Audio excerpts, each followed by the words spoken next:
Anybody at home with a lift? Well, then, anybody at home with 2 muck buckets?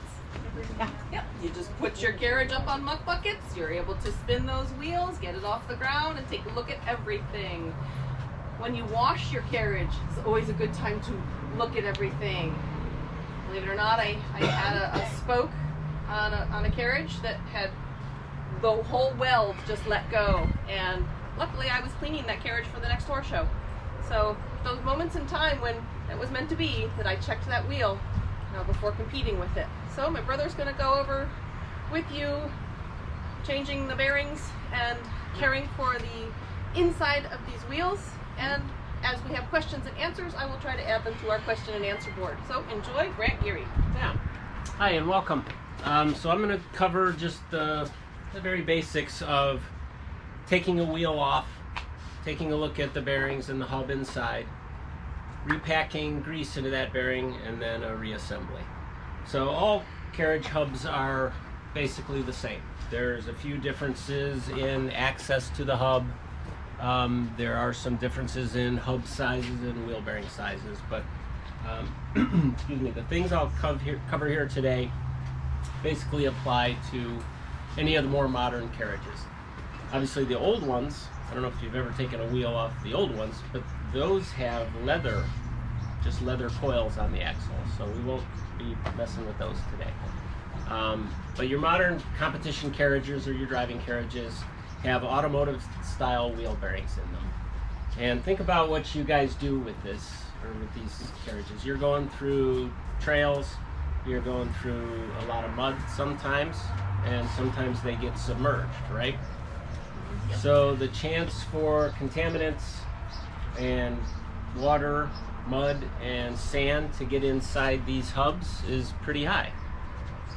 So at the minimum, if you're doing 6-7 events a year, you should pull wheels or at least inspect twice. If you did a whole weekend of mud and water, I would definitely disassemble after that weekend and just give it a look.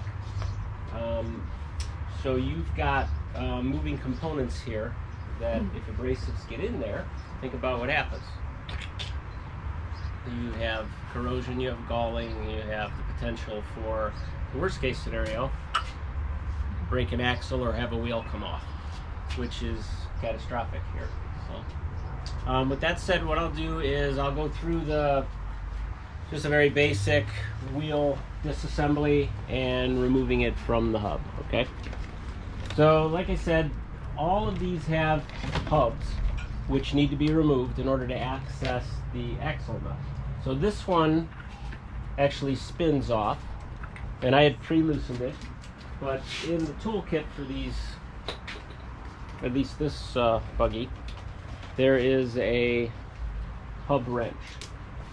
Fits in there, and remember, righty-tighty, lefty-loosey, so you're turning it to the left to unscrew, okay? Once you get the hub off, you'll see inside is a castellated nut and a cotter pin that locks that nut in place. Okay, so anybody that hasn't seen one, if you want to take a quick look before I pull the cotter pin and pop that nut off there. I only have the old. So that's what you'll see when you pull the hub. And hopefully what you don't see is water coming out or mud, or the other #1 contaminant is horsetail hair that winds up in the wheel and it sucks it through that seal in the back and winds around your bearings. All right, I assume this is the cotter pin. Yep. That's your cotter pin and your castle nut. Yeah. So we need to pull this nut off to access the bearings. So first thing you have to do is you have to unwind the cotter pin, and they are tricky sometimes depending on who put it in. If they put it in right, it's a real bear to get out. So I just put this one in as a demo so it won't be as difficult, but maybe I spoke too soon. Okay. Oh, I see. And you will ruin the cotter pin on extraction. Comes out like this. Well, now it's ready and you need a new one to go back in. And it went in like that. So get yourself a supply of cotter pins. They come in sizes. You buy a cotter pin kit, it has everything you'd ever need. I can try to maybe show. We use a lot of cotter pins around here. So we do trucks, tractors, trailers, race cars, buggies. I'm always doing wheels and every other thing around here. So I just have a kit. Okay. And yes, in any cotter pin kit, you will have the one you need.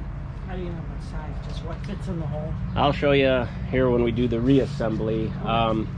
Yeah, cotter pin size is critical, so we'll go through that. Get that at your local auto store.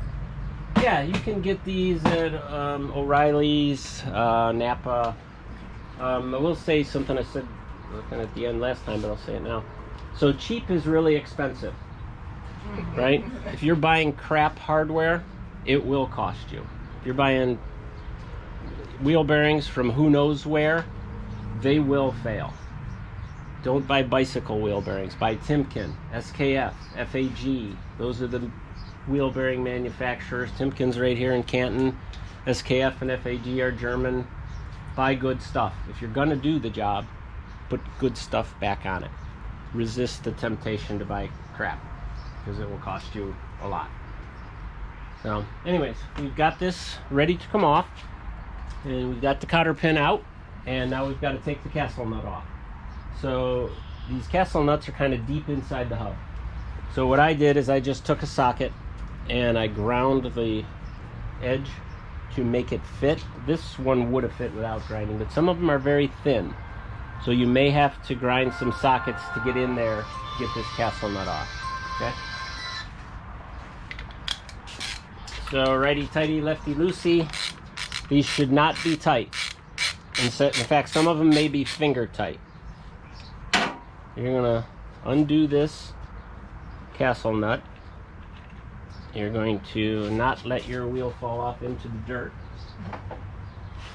And on a carriage that's been used a lot, or one that's got some break-in miles on it, the wheel might just fall off, so be prepared. This is a newer carriage, it's still kind of tight, so it's holding. But you're going to slide this wheel off, twist as you pull straight off. Don't just yank it and cross thread and screw up your threads and damage your axle. Okay? This is going to pop out of the front. This is your front bearing. There is another bearing in here, the same, facing this way, but it is held in by an oil seal. So if we were doing a full service, or if this was contaminated, I would also be popping the back out of this hub. I'd pull this rubber seal out, and then another one of these is going to drop out.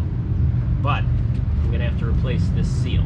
These are about $1.50. Buy a ton of them. Just buy 20 or have a kit full of them, because you will go through them as you service these. So again, just for the sake of demonstration, I'm just going to do the front, and I'll show you how to do a repack on the front. Okay?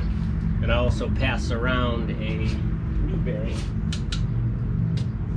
So this is your wheel bearing that we just pulled out. This is the hub race. This is inside the hub. If you damage bearings in races, you'll be taking the hub apart, and you'll be pounding in new outers and inner races. So your bearing rides in there, and I don't know if it's seeable, but this stops your lateral movement, and when that castle nut is tight, it's pretty taut. Alright, so if you're going to do all four wheels, you would need 2 bearings per wheel plus 2 races per wheel. If it's really screwed up, yes. If you're doing a rebuild versus a repack, yeah. Yeah, I got a 20-year-old that needs a rebuild. So when you get these out, you'll pop all this apart, and you clean your bearing off. What'll happen is part numbers and manufacturer are stamped on the bearing. This one's a Timken, and so what I could do is I could go to Google, type Timken part number blah blah blah, and find it that way, or run it to Napa. Napa cross-references bearings all the time. Napa is high-quality parts, much better than AutoZone parts. So in the hierarchy of parts, AutoZone is usually throwaway junk. O'Reilly's is okay, Napa's the best. So what's the indication to replace those, or you just routinely replace them? So we do routine maintenance here, and if it's indicating that it needs to replace, you've gone pretty far. So learn the signs that your vehicle is giving you. If you're hearing things, or if you're feeling things that aren't quite right, the best advice I could give you is to not keep going. If it's acting strange, don't assume it's going to fix itself. The fairies don't come out at night, fix it, and you're going to want to stop and do a tear down. But when you tear it down, you are automatically replacing the bearing. You're not just inspecting it and putting it back in. If it's not contaminated, okay, which this one's not, what I'm going to do is show you how to repack it. And we've got good news on this hub. It looks good, so it's a repack, put it back together, 10-minute job. So what do you mean by, I mean here it's just a little dirty, it's just got grease on it, it's kind of dirty, and so it's not, there's no visible damage to it. This one's just fine. Okay. Reusable, so what I'm going to do is just kind of wipe some of the old grease off, and then I'm going to repack this, or I'm going to squirt new grease in it. So there's a couple ways you can pack a bearing. What I do is, because we do a lot of maintenance here, we do, not just carriages, but everything else around here. I've got wheel bearing packers. So this is a Lyle wheel bearing packer. And if you're doing a lot of them, this makes life easy. If you're doing 2 or 3 carriages once, twice a year, I would hand pack. So we'll show you how this one works. So you see a dry bearing? Or maybe you don't see it. So there's really no grease in here now, right? And obviously we have to get grease into the finer workings, into the rollers, into the race, so that when we put it back on, it's got some tension on it, okay? So the wheel bearing packer, put the bearing in here. It sits in this little conclave. And I use a vise to do it, but you can squeeze it with your hand. And you shoot some grease here by compressing the wheel bearing packer. Just a little. More is not necessarily better. Oh. And it's sticky stuff. So there's a packed bearing. See how it came out the top? It forced itself between the rollers. It's got a little bit on the axle side. So that's ready to go. And as I was gabbing away, I repacked the wrong one. So we're going to put the right one in here. I repacked the demo bearing. Now we're going to repack the real one. Can you see that again, please? Yeah. So here it is again. Oh, all right. This is the right bearing. See how it squirts up? yeah. That's packed. Now if you don't have one of these, or you don't need one of these, you can do a hand pack. So what you do, watch out I don't grease everywhere. You go to, again, this is Napa grease. Greases are not all the same. There is wheel bearing grease, and then there is equipment grease. You want to buy, obviously, we're doing wheel bearings, buy wheel bearing grease. It is different. You cannot cross-contaminate with greases. Some greases, the thickeners and the agents and the mollies they use in them do not mix. And if you mix them, they actually turn to soap, harden, and then ruin your bearings. So pick a grease you like. Doesn't really matter for this activity, and use it all the time. This just happens to be Napa premium wheel bearing grease. What if you bought a carriage and didn't know what it was packed with, and then how does that work? Yeah. So it's doable. What you can do is buy a calcium based grease. Calcium greases mix with 90% of the other greases out there. So and that's actually a great question. I use Redline CV2 because it's a race car grease, and I know that if I use it on a trailer, I use it on one of these, or if I used it on the tractor or the golf cart, no matter what grease someone else might use, calcium-based greases are compatible. So I wouldn't want to say that because you're not going to go buy Redline CV2 grease for a carriage. It's very expensive, high-temp racing grease. But I know that it works, so we got a shit ton of it laying around, so I just use it. But if you don't know and you're unsure, the best thing to do is pull all the old grease out, start with your grease, and then move forward from there with the same grease, right? All right, so again, we're back to if you didn't have a packer, you gotta do what's called a hand pack. Okay, so you take the palm of your hand, big glob of grease, and then you roll that bearing and force and squish and grab it like this and pretend like you're making a, I don't know, matzo ball or something. Squeeze it all together until grease is impacted in there. Okay, hand packing works. It's just messy, and if you're doing a bunch of stuff, you spend your whole day hand packing versus a couple squirts. Okay. Anyway, so we got our greased bearing. We pulled this apart. There was no horsehair, there was no boogers, there wasn't mud, there wasn't water. It's a clean hub. So I'm confident putting this back on. If I smelled one piece of contaminant in here, I would be tearing the whole hub down. And if you say, well, it's just a little bit, anything, water, sand, 2 grains ruins your hub. Anyways, we're gonna pop this back on. And remember what I said when we pull it off, how this outer bearing will pop out? It'll do the same when you're putting it back on. So you do the push in there, and then you grab your towel here, and you gotta slide this on. You got that seal on the back. Mm-hmm. That seal has to ride on its own hub. You can kind of see it at the end of the axle there. So this has to be put on kind of horizontal with the axle. It's going to hit that front bearing that's going to want to come out.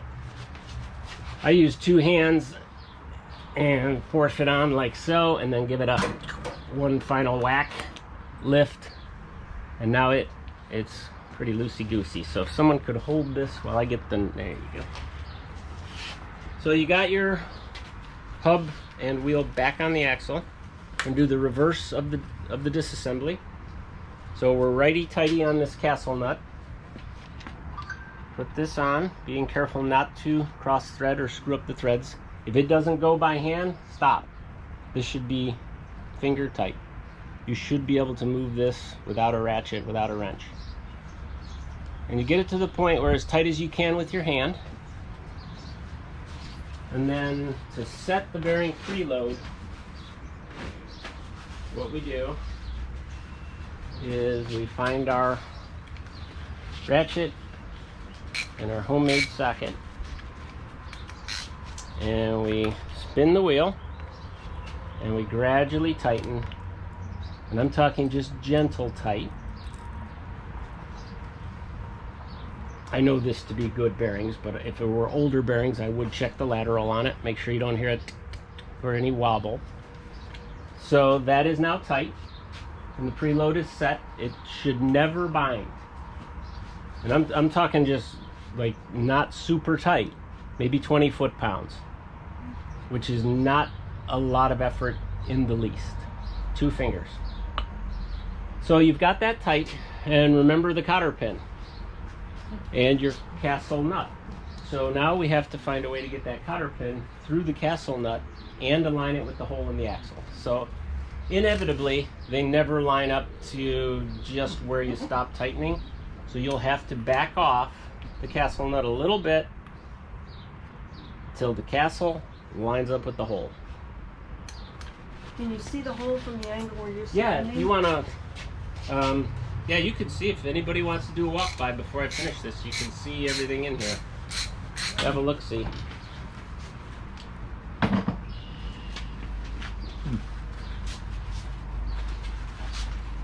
All right, it's right there at the top. Yep. Mm-hmm. And yeah, and this is so this is what's inside your car, your truck hub.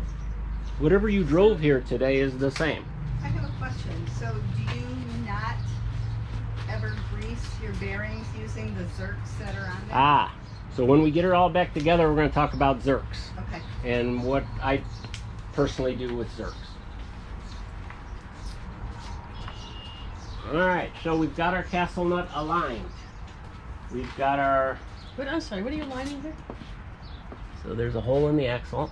There's a hole in the nut. We have to put this through. Got it. All So right. this is probably the most important part of what we're doing here. Mm-hmm. This little thing is all that holds your nut from falling spinning off and you from taking a header. So you have to remember to put this cotter pin back in. Deadly if you do not. And it's a little bit tricky because the hub is deeper than the castle. So you will waste a few cotter pins, but I've gotten somewhat good over the years of making it bendable and kind of bending it to fit. So I make it into a little C. And again, I'm not perfect, but I bend it a little bit to help with this angle. And if I did it good, it'll fit. Yeah, that was my best one yet. Except for that part. See how I did that? There's a little C to get it to fit in because the castle is buried inside the hub, right? And did you break it off or just bend it? Well, we're gonna set the we're going to set the cotter pin here next. So that's coming up. I'm gonna do another one, which is gonna be the keeper one here. All right, let's see if this one's as good. Alright, I got it in. It stopped. See, the head of the cotter is going to hold that nut from spinning, but I've also got now the tail of the cotter pins shoved out. So we have to take this cotter pin and we have to bend the tail up so that it's not touching the threads, it's not touching the hub when the hub is on.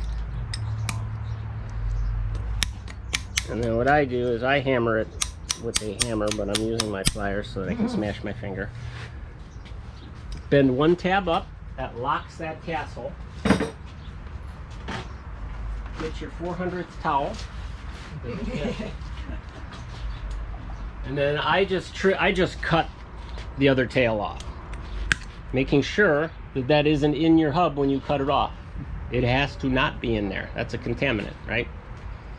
So now you're set. We know that's in there. That castle nut cannot unscrew.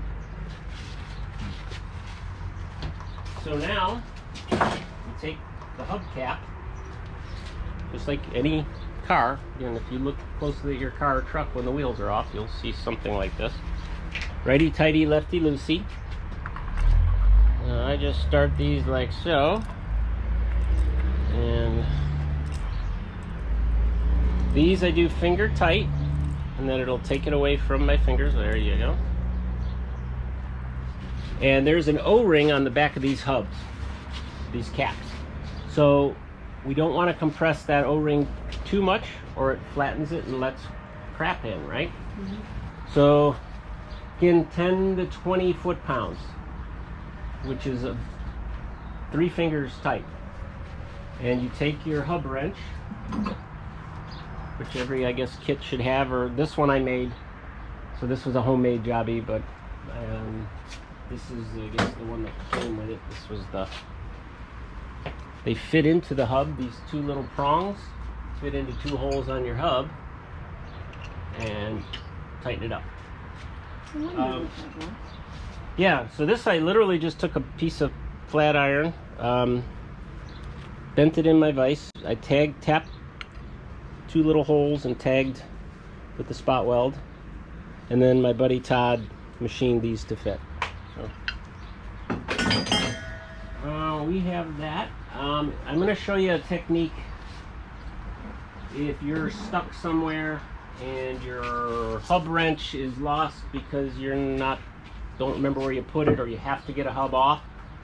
You can tap these off with a hammer and a brass rod. Not a steel rod, not aluminum, has to be brass because brass is sacrificial. This will sacrifice itself rather than marring up your pretty rims. So what I do with the brass, if I don't have my tool, I just put it in the hub or the cap hole, and I usually smash my hand doing this. And I check my O-ring, still looks good. And that's on. So I've done a lot of these. I'm doing a lot of this by feel. You could buy a torque wrench if you want to be NASA scientist about it. I would just say start doing it. You can't hurt anything on these things. If you take it apart and it won't go back together, go in the house, Google how to pack a wheel bearing and there's hours of videos on how to do this. Probably even better than I tell you. But there's a lot of people that can show you how to do this. But it also gets you to know your equipment, right? So when you're sitting with this thing in 100 pieces on your garage floor, you have to put it back together. That's how I learned this shit. I took stuff apart here and I had to put it back together, or something would break and guess who had to fix it? We couldn't call anybody to fix it. I had to put it back together. That's how you learn. It also helps you to become more familiar and intimate with your vehicle or your piece of equipment, right? Because you're looking around, you're tightening bolts. You need to do that. We do how many events before you do a nut and bolt on this thing and look around? Take a socket, take a spanner or a wrench, put it on every exposed nut you can find, and there's hundreds of them. Give it a little crank. I would guarantee if you run your Carriage a year or 2 years, you will find loose bits on it. You will find something that makes your heart stop and say, holy shit, if that would have came off, endo. You will find it. If you haven't done it and you're feeling something and it's talking to you, stop and do it. Basic safety is what that is, and then maintenance on top of it. So, somebody had a question on the grease fittings, the Zerks. Yeah. So all these newer Carriages have Zerks, which are the fittings that you can use to kind of get around some of the major disassembly. So a Zerk, it looks like this. They usually have a dust cap on it. And rather than doing all this stuff that I just did, you could, if you know it's not contaminated and you're certain it's good inside, you can do grease maintenance just by putting 4 or 5 pumps. More is not better. Do not pump your hub so full that they blow the oil seal out the back. And then guess what you did? You just let everything else in. So 4 or 5 pumps. Same on the swivel. Look around. Some of them have linkages, and there's a bunch of those Zerks. So squirt it up. You don't have to do it every event, but you could do it 4 or 5 times a year if you don't want it. If you don't need to do a tear down on the hub. If you're just running in grass or you're running on pavement, you're not going to get, I don't want to say never, but the chances of contamination or high wear and high heat are very low. Yeah, what you got? All right, my hands clearly